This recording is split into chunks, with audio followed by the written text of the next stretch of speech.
Hello, I'm Efren Soto Chavez and I'm going to introduce you to an sport that most people have never heard of. The sport is called cycleball.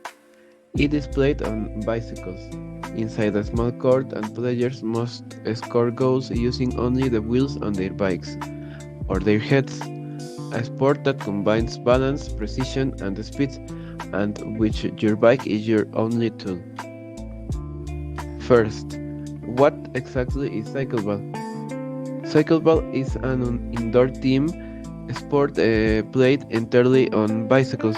Two players per team compete on a small court, 11 by 40 meters, and the goal is simple: scores more goals than your opponent.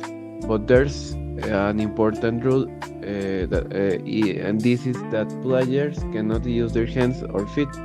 If a player touches the ground with their foot, it's an immediately foul.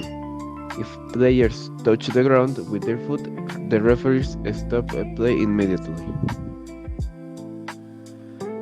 Cycleball was invented in 1893 by Nicholas Edward Kaufman, a Swiss-American cyclist living in New York. He gave the first public demonstration of the sport and the audience was impressed.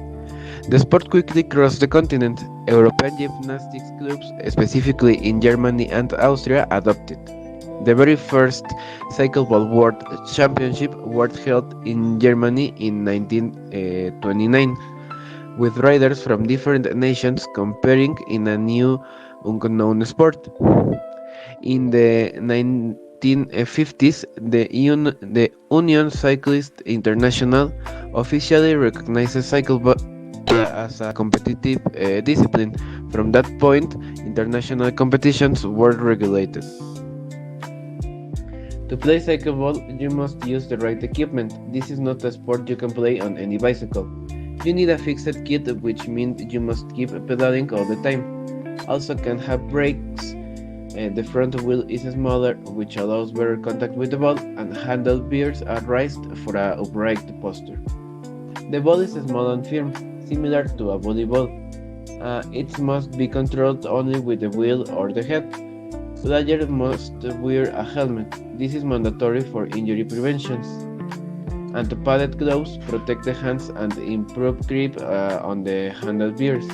If a player didn't wear protective gear, they might get seriously injured during a fall. The court measures 11 meters wide by 14 meters long. There's goals at each end, similar to hockey goals.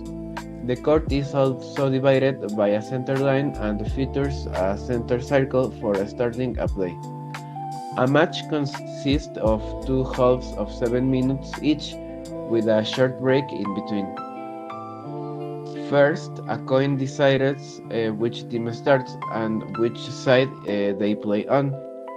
The team with the most goals at the end of the match wins. If a match is tied and at the end of regular time, extra time may be played to decide the winner. Now let's talk about the rules and how the game works. First, the most important rule. If a player accidentally touches the ground with their foot, the referees stop play immediately and awards a free kick to the opposing team. 2. If a player uses their hands or body to touch the ball, it is considered a foul, without exceptions. Third, a goal is only valid when the entire ball crosses the goal line. If the ball only partially crosses, play will continue, and the referee will signal clearly. 4. The goalkeeper is the only player who may use their hands, but only between the goal area. If they handle the ball outside that zone, a free kick will be awarded to the opposing team. 5. Free kicks are taken from the exact spot where the foul occurred. If the opposing player doesn't maintain a proper distance, the kick will be retaken. And if a player bicycle breaks during the match, they must stop play to repair it.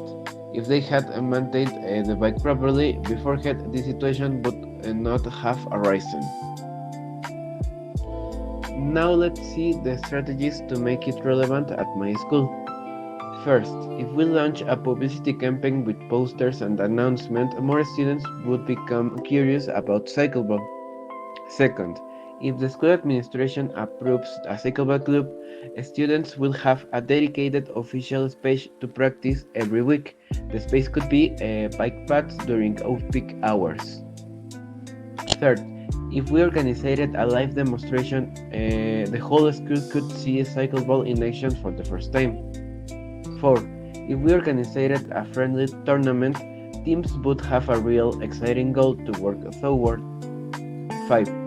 We could invite professional cyclist coaches to give us some advice. 6. If the school had social media accounts, we could upload match highlights, tutorials and training tips regularly. 7. If we partnered with local cycling clubs, students would get access to proper equipment and professional training without the school needing. 8. The school courts are small, but other nearby spaces can be used for teachers to hold classes. 9. To obtain bicycles, we can reach out to organizations. Since these are small teams, not much money is needed. And 10. Organize at least one recurring event to ensure the sport remains relevant. And that's all. The main reason for talking about this sport is that it promotes physical and mental health, brings us together as a community, and introduces the community to a little known but fun sport. Thanks for your attention.